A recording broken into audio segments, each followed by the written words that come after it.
2020 के स्टार्टिंग में Jeff Bezos number 1 position पे थे सबसे अमीर आदमियों में से, और उनकी नेटवर्थ थी $113 बिलियन, और वहीं पे इलॉन मस्क की नेटवर्थ थी $27 बिलियन। जुलाई 2020 में वॉरेन बफेट को पीछे छोड़ते हुए इलॉन मस्क बन गए थे दुनिया के 7वें सबसे अमीर इंसानों में से एक, और वहीं नवंबर 2020 में बिल गेट्स को पीछे छोड़ते हुए बन गए दुनिया के दूसरे सबसे अमीर इंसान। और 7 जनवरी 2021 को 3 साल से जो नंबर 1 पोजीशन पे था उसको पीछे छोड़ते हुए इलॉन मस्क बन गए दुनिया के नंबर 1 रिचेस्ट पर्सन में से एक। 2020 में जिस बंदे का नाम टॉप 50 लिस्ट में भी नहीं आता था अमीर लोगों में से, और आज की डेट में वो टॉप 1 पे है। सिर्फ 1.5 सालों के अंदर इलॉन मस्क ने इतनी ज्यादा अर्निंग की, उतनी ज्यादा तो बिल गेट्स की इंटायर नेटवर्थ भी नहीं है। अब आप इससे अंदाजा लगा सकते हैं कि इलॉन मस्क ने पिछले 1.5 सालों में कितना ज्यादा अर्न किया।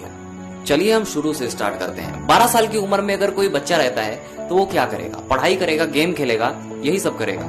लेकिन इलॉन मस्क जब 12 साल के थे तो उन्होंने अपना खुद का एक वीडियो गेम बनाया जिसको $500 में बेच भी दिया है गेमिंग कंपनी को। इलॉन मस्क जो थे वो बचपन से ही पढ़ाई में काफी तेज थे, जिसके कारण उनके साथ के सारे बच्चे उनसे जलते थे और उन्हें हेट करते थे, और उनका एक भी दोस्त नहीं था। इसीलिए उन्होंने अपनी बुक्स को ही अपना बेस्ट फ्रेंड बना लिया, और दिन के 15-15 घंटे वो सिर्फ बुक्स ही रीड किया करते थे, जिसके कारण उनके घर वालों को ये लगने लगा कि ये बच्चा थोड़ा कम सुनता है, इसे सुना ही नहीं देता है।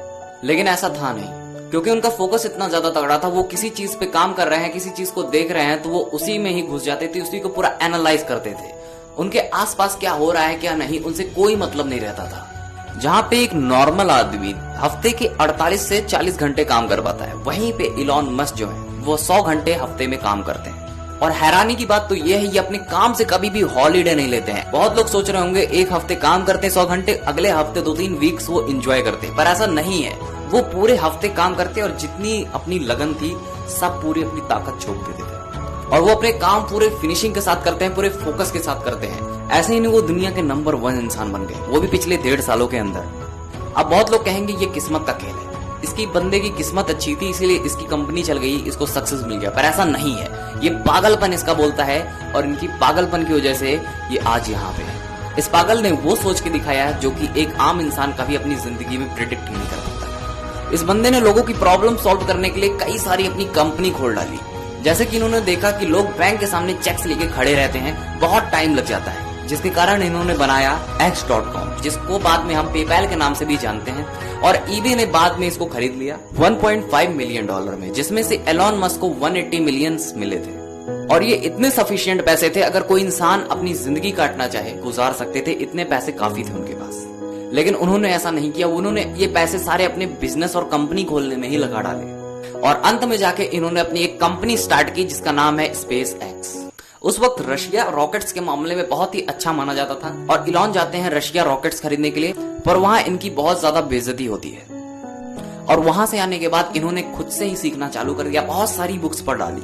जब इन्होंने अपना पहला रॉकेट लॉन्च किया तो वो फेल हो गया, और जब दूसरी बार लॉन्च किया वो अर्थ के बाहर तो चला गया, लेकिन वो ऑर्बिट में नहीं जा पाया था। और इतने फेलियर होने के बाद भी जब उन्होंने तीसरा रॉकेट लॉन्च किया तो वो रॉकेट भी स्पेस में जाने के बाद डिस्कनेक्ट हो जाता है। और इनके जब लगातार 3 रॉकेट फेलियर हो गए तो इनका बहुत ज्यादा लॉस हो गया था। इनकी जगह कोई और आदमी होता तो वो सुसाइड करने के बारे में या भाग जाने के बारे में ही सोचता रहता, और इनके फेलियर की वजह से नासा भी इनके साथ डील नहीं कर रहे थे।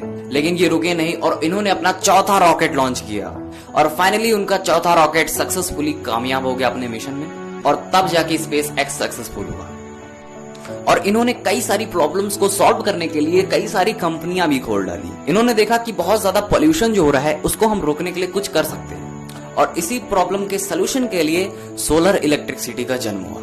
इलॉन ने कहा अपने कजन से कि तुम एक कंपनी खोलो, और मैं इस पे इन्वेस्टमेंट करने के लिए तैयार हूं, और इस कंपनी को तुम संभालोगे, और मैं इस कंपनी का चेयरमैन बनूंगा। और फिर बाद में इन्होंने पॉल्यूशन को बहुत ज्यादा कम करने के लिए इलेक्ट्रॉनिक व्हीकल बनाना चालू कर दिया, क्योंकि इलेक्ट्रिक कार के ऊपर कोई भी इन्वेस्टमेंट नहीं करना चाहता था, इन्हें कोई भी इन्वेस्टर नहीं मिलता था, क्योंकि लोगों के मन में ये मानसिकता थी कि इलेक्ट्रिक कार जो होती है वो सिर्फ बच्चों के लिए होती है। और इसके बाद इलॉन ने खुद के पैसे ही $6.3 मिलियन अपने कंपनी के ऊपर इन्वेस्ट किया, और इस कंपनी का नाम मुझे बताने की जरूरत नहीं है, आपके जबान पे ये नाम जरूर होगा, जिसको हम टेस्ला के नाम से जानते हैं। और इन्होंने अपनी कार को इतना ज्यादा अट्रैक्टिव बनाया कि हर एक इंसान इस कार की तरफ दीवाना हो जाए। उसके बाद इन्होंने दी बोरिंग कंपनी को इन्वेंट किया। ये आइडिया इलॉन को तब आया जब वो ट्रैफिक में थे और अपने काम के लिए फंस गए थे। अगर इनकी जगह कोई और बंदा होता तो वो शिकायत करता गवर्नमेंट से कि ये सब गवर्नमेंट की गलती है, ट्रैफिक पुलिस की गलती है, लेकिन उन्होंने ऐसा नहीं किया। और यही नहीं, आने वाले कुछ सालों में इलॉन मस्क 42,000 से भी ज्यादा सैटेलाइट स्पेस में लॉन्च करने वाले हैं, ताकि दुनिया का हर एक इंसान बिना कोई बफरिंग के इंटरनेट का मजा उठा सके। Tesla, SpaceX, PayPal, solar city, इनके अलावा बहुत सारी कंपनियां भी हैं। दोस्तों, अगर आपको वीडियो पसंद आई हो तो वीडियो को लाइक करें और चैनल को भी सब्सक्राइब कर बेल आइकन को जरूर से प्रेस करें ताकि हमारी लेटेस्ट वीडियो आपको तुरंत मिल सके। धन्यवाद।